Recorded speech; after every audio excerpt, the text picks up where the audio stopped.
الحمد لله رب العالمين والصلاة والسلام على أشرف الأنبياء والمرسلين محمد وعلى آله وصحبه أجمعين ومن تبعه بإحسان إلى يوم الدين أما بعد. Au vu des événements qui se déroulent actuellement au Sénégal, il est important de rappeler la position des gens de la Sunna vis-à-vis des gouverneurs musulmans. Les gens de la Sunna ont pour croyance qu'Allah subhanahu wa ta'ala nous a ordonné l'obéissance aux gouverneurs tant que ceux-ci ne nous ordonnent pas ce qu'Allah subhanahu wa ta'ala a interdit. Car dans ce cas-là, il ne nous est pas permis de leur obéir en raison de la parole du prophète sallallahu alayhi wa sallam, la ta'ata li makhluqin fi ma'siyatil khaliq. Il n'y a pas d'obéissance à la créature dans la désobéissance au Créateur. Et de ce fait, il nous est interdit d'obéir à qui que ce soit nos parents, notre enseignant, nos gouverneurs, si cela nous ordonne de commettre un péché. Mais en dehors de cela, tant que le gouverneur nous ordonne ce qu'Allah Azza wa Jal n'a pas rendu illicite, il nous est obligatoire de lui obéir. Et à notre époque, malheureusement, bon nombre de musulmans sont tombés dans cet égarement. يقول سبحانه وتعالى يا أيها الذين آمنوا أطيعوا الله وأطيعوا الرسول وأولي الأمر منكم. Allah subhanahu wa ta'ala dit dans le Coran, selon la traduction approximative, ô les croyants, obéissez à Allah et obéissez aux messagers et à ceux d'entre vous qui détiennent le commandement. ويقول النبي صلى الله عليه وسلم في حديث عبادة بن الصامت رضي الله عنه اسمع وأطيع في عسرك ويسرك ومنشطك ومكرهك وأثرة عليك وإن أكلوا مالك وضربوا ظهرك إلا أن يكون معصية. Le prophète sallallahu alayhi wa sallam dit dans le hadith de Ubadah ibn Samit radiyallahu anhu, écoute et obéis à tes dirigeants, que ce soit avec aisance ou difficulté, avec ardeur ou nonchalance, que ce soit dans une situation où ils s'approprient des biens à ton détriment, et ceci quand bien même ils mangeraient tes biens ou frapperait ton dos, sauf s'il s'agit d'une désobéissance. Donc ce hadith, il est très clair quant à l'obéissance que nous devons au détenteur de l'autorité, même si celui-ci est injuste ou bien qu'il est un tyran. Et celui qui se soulève contre le dirigeant, qu'il sache qu'il encourt des sanctions en islam. النبي صلى الله عليه وسلم قال من مات وليس في عنقه بيعة فإن ميتته جاهلية. Le prophète sallallahu alayhi wa sallam dit, celui qui meurt sans avoir d'allégeance autour de son cou, c'est-à-dire un gouverneur, sera mort d'une mort pré-islamique. وكذلك يقول النبي صلى الله عليه وسلم من فارق الجماعة فإنه لا يسأل عنه. Le prophète sallallahu alayhi wa sallam dit aussi, celui qui se sépare du groupe, on ne s'enquiert pas de sa situation. وكذلك يقول صلى الله عليه وسلم من فارق الجماعة فلا حجة له عند الله يوم القيامة. Il dit sallallahu alayhi wa sallam également, celui qui se sépare du groupe n'aura en sa faveur aucun argument devant Allah le jour du jugement. Et sachez que le fait de sortir contre les gouverneurs, ceci est la voie des Khawarij. Le fait de sortir contre les gouverneurs est la voie des Khawarij. Et en aucun cas ceci est la voie des gens de la Sunna. Les gens de la Sunna, ils ne se rebellent pas contre les gouverneurs, mais plutôt ils invoquent en leur faveur. Les gens de la Sunna, ils invoquent Allah subhanahu wa ta'ala en faveur des gouverneurs.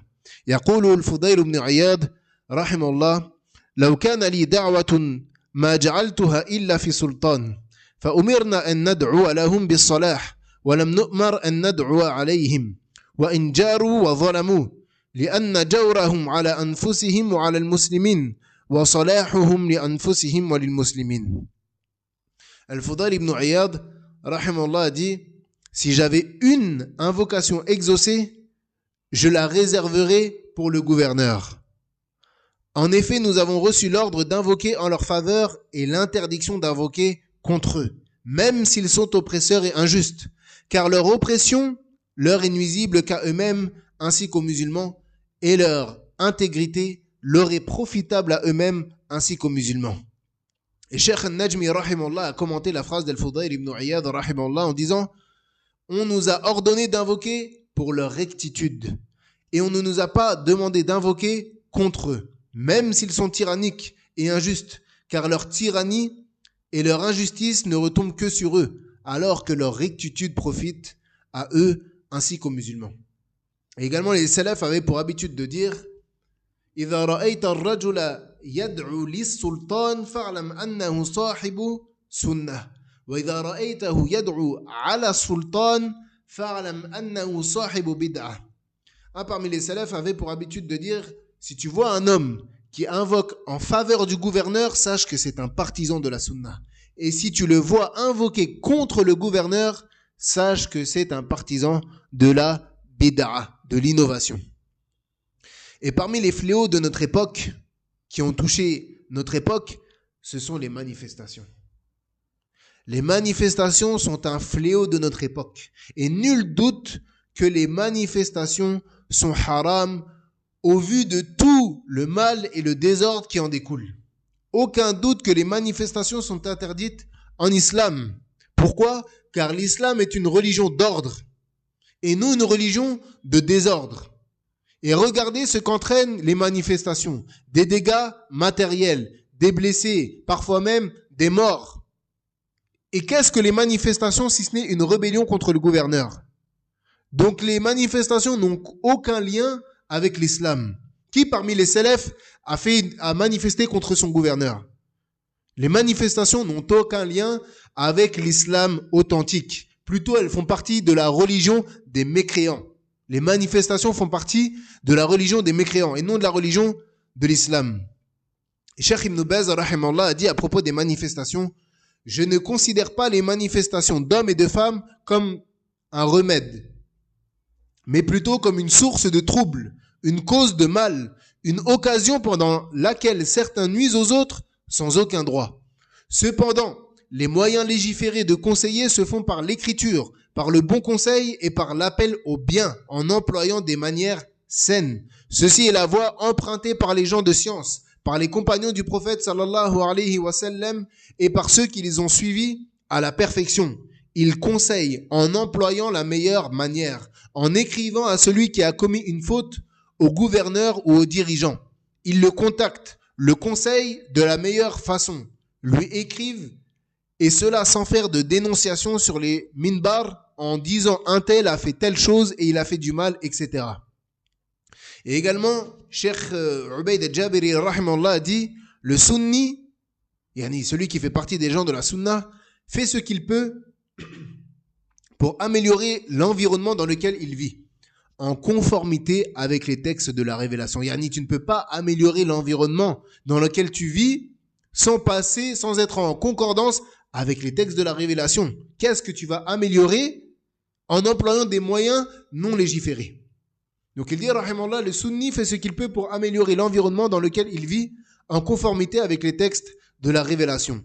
Et parmi cela, il y a le fait de porter conseil aux dirigeants, l'appel à se réunir autour de lui, l'appel à ce que les cœurs qui le détestaient retournent à lui, ainsi qu'appeler au bien et empêcher le mal conformément à ce qui est obligatoire dans la législation. Et les gens de l'innovation et des passions veulent entraver l'État et le diviser. Et cela, c'est ce que font les Khawarij. Et le fruit de cela est du sang qui coule, des honneurs bafoués, des pillages, des saccages, l'insécurité sur les routes, la propagation du désordre, la fin de la sécurité et le désaccord. Donc la sunna est le bienfait d'Allah sur sa création. Et ni les affaires religieuses, ni les affaires du pays ne se règlent sans elle, ni sans la sunna. Tu ne peux régler aucune affaire religieuse, ni aucune affaire mondaine, ou bien une affaire liée au pays, sans employer les moyens que la sunna a légiférés. Comme Wahb ibn Kaythar, qui ne quittait pas son assise avant de dire à ses compagnons, et parmi eux l'imam Malik, rahimallah, qui rapporte ce récit, sachez que rien n'arrangera le cas des derniers de cette communauté, si ce n'est ce qu'il a arrangé au tout début. Sachez que rien n'arrangera la situation des derniers de cette communauté, si ce n'est ce qu'il a arrangé au tout début. Et quelqu'un a dit à l'imam Malik, rahimallah, qu'entend-il par cela? Il répondit, il veut dire le début de la religion. Yani, tu ne pourras arranger le cas des derniers de cette communauté qu'avec ce qu'a arrangé le début de cette communauté, c'est-à-dire la voix des salafs et à leur tête le prophète sallallahu alayhi wa sallam. Il dit ensuite, Ubayd al-Jabiri rahimahullah, et l'appel, la da'wa se fait avec douceur et gentillesse et avec la bonne politique, la sagesse, et on ne doit appeler que de la meilleure manière. Mais les manifestations et les assassinats, c'est le contraire, c'est de la violence. Et ainsi s'achève la parole de Cheikh Ubayd al-Jabiri rahimahullah. Donc, est-ce que les gens du Sénégal, est-ce que les habitants du Sénégal ne vont-ils pas tirer profit de ce qui s'est passé dans les autres pays il y a quelques années? Est-ce qu'ils ne vont pas tirer des leçons sur ce qui s'est passé dans ces pays-là? Lorsqu'ils ont voulu se rebeller contre le gouverneur et ils ont semé le désordre sur la terre d'Allah subhanahu wa ta'ala, n'ont-ils pas vu leur situation actuellement? Est-ce qu'ils ont gagné quelque chose? Là, plutôt, ils ont perdu un des plus grands bienfaits qu'ils détenaient, la sécurité. Ils ont perdu un des plus grands bienfaits qu'un pays peut avoir, la sécurité. Pourquoi? Car s'il n'y a plus de sécurité dans le pays, il n'y a plus rien. Et les salafs disaient, le fait de passer une nuit sans gouverneur est pire que de passer 60 ans avec un gouverneur injuste.